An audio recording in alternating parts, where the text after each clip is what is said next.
With the migrant crisis at the border between the US and Mexico intensifying, Donald Trump has tweeted a simple solution.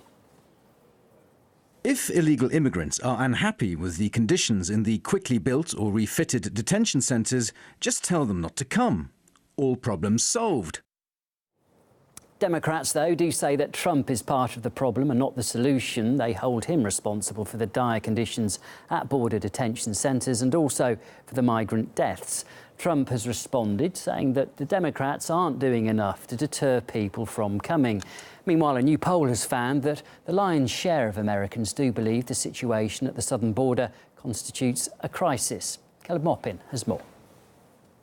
The border crisis in the United States is taking a turn, with the volume getting significantly louder. At this point, we've got Amnesty International accusing both the U.S. Department of Justice and the Department of Homeland Security of targeting immigration activists.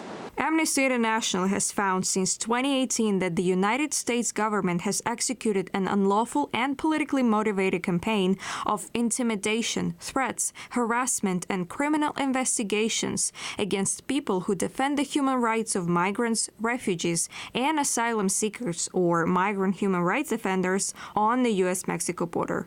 International organizations have already spoken up about the treatment of migrants, but now we've got American politicians jumping in. Rock star freshman Congresswoman Alexandria Ocasio-Cortez has gone to the border and created a firestorm with her words about the conditions in the facilities. In that last facility, I was not safe from the officers. What we saw today was unconscionable.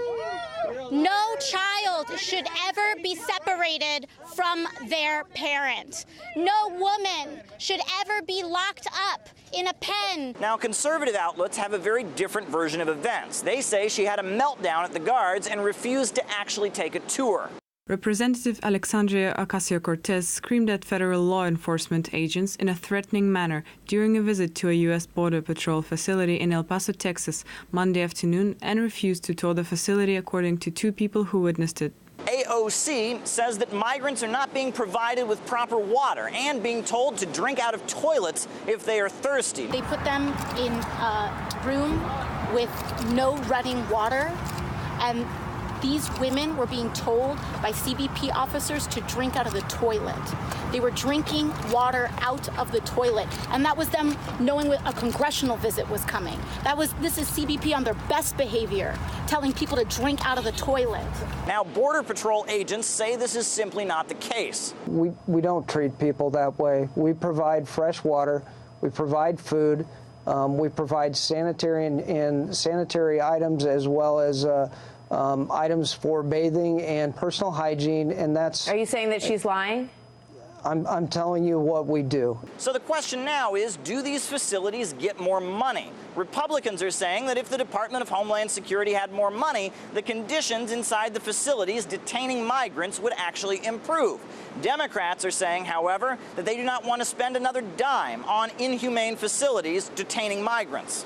After I forced myself into a cell with women and began speaking to them, one of them described their treatment at the hands of officers as psychological warfare, waking them at odd hours for no reason, calling them etc. Tell me, what about that is due to a lack of funding? As has been standard in American social wars as of late, both sides accuse the other of being un-American, treasonous, and totalitarian. Furthermore, two contrary narratives of what actually happened when AOC visited the facility have been put forward and believed by the respective constituencies. We need a system that works, that is humane, and that is compassionate.